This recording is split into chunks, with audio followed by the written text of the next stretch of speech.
आज हम बचे हुए चावल से पराठा बनाएंगे। यह कुछ इंग्रेडिएंट्स हैं। अब हम आटा तैयार कर लेते हैं। यह हमने 3 कटोरी आटा लिया है।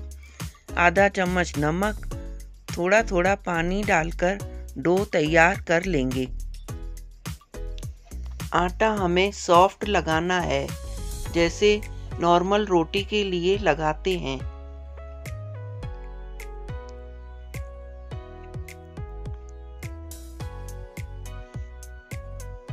अब आटे के ऊपर थोड़ा ऑयल लगाकर इसको अच्छी तरह गूंद लेंगे।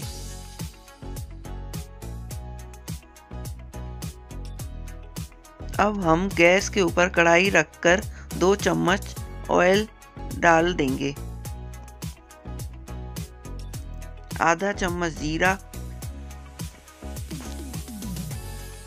फ्लेम तेज रखेंगे।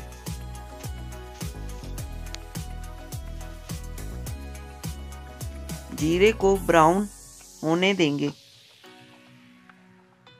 1 छोटी हरी मिर्च, 1 मीडियम प्याज डालेंगे।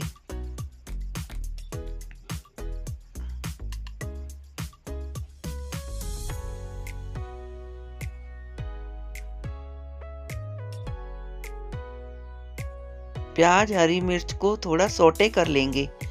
1/4 चम्मच हल्दी पाउडर, स्वाद अनुसार नमक,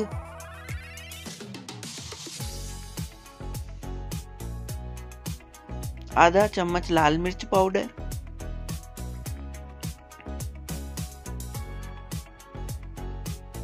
एक 1/4 चम्मच अमचूर पाउडर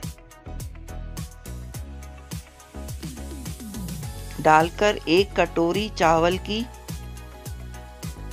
डाल लेंगे।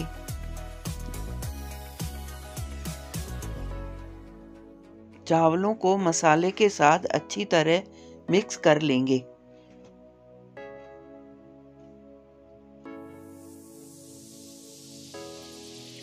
एक 1.5 चम्मच पानी डालकर तो मसाले और चावल को भी अच्छी तरह मिक्स कर लेंगे। ऊपर से हरा धनिया डाल देंगे।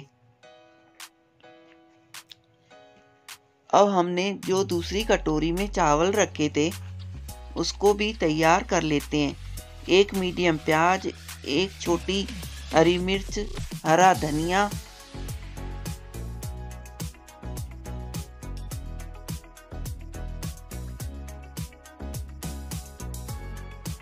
स्वाद अनुसार नमक, आधा चम्मच लाल मिर्च पाउडर, 1/4 चम्मच जीरा, 1/4 चम्मच अमचूर पाउडर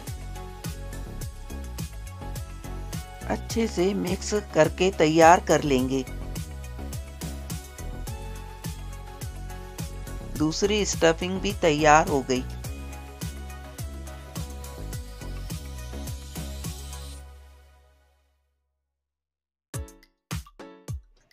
अब हम गैस के ऊपर तवा रखेंगे। फ्लेम तेज करेंगे।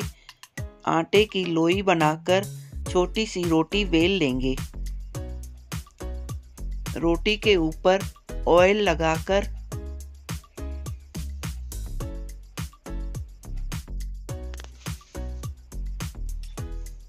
तीन 4 चम्मच स्टफिंग के डालकर फोल्ड कर लेंगे।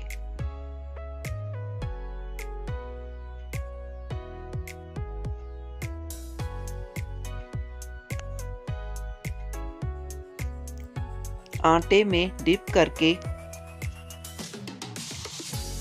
अच्छी तरह धीरे धीरे बेल कर तैयार कर लेंगे। तवे के ऊपर ऑयल लगाएंगे। मीडियम साइज का पराठा तैयार कर लेंगे। अब हम दूसरा पराठा बेलकर तैयार कर लेते हैं।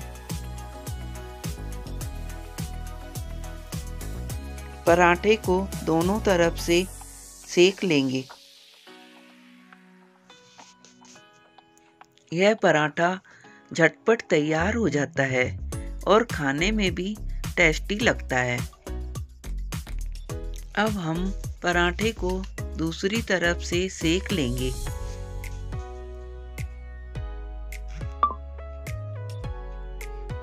पराठे के ऊपर ऑयल लगाकर दोनों तरफ से अच्छी तरह सेकेंगे।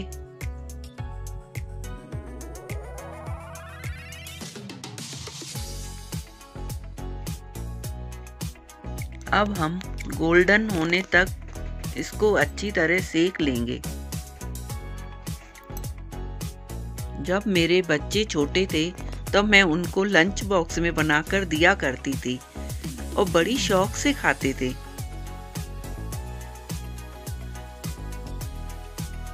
अब हम पराठे पर घी लगाएंगे। देखिए कितना अच्छा लग रहा है ना। जो हमने दूसरी स्टफिंग तैयार की थी उसको भी बना लेते हैं।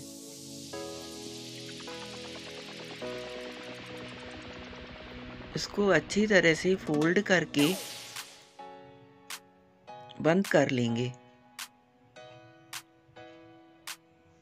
उंगलियों से हल्का हल्का दबा लेंगे। अब इसको सूखे आटे में डिप करके अच्छी तरह मीडियम साइज का पराठा बना लेंगे।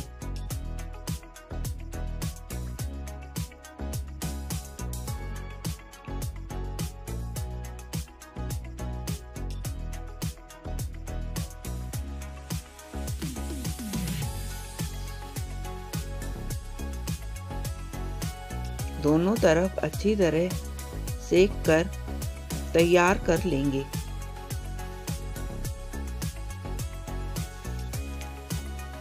इस तरह हम दूसरे पराठे पर भी घी लगा लेंगे। अब हम सारे पराठों को तैयार कर लेंगे। 3 कटोरी आटे में से 6 पराठे तैयार हो गए हैं। इसको अचार और सॉस के साथ सर्व करेंगे। इसको चाय के साथ भी खा सकते हैं। अगर आपको मेरी रेसिपी अच्छी लगी हो तो प्लीज़ सब्सक्राइब, लाइक और शेयर कर दें।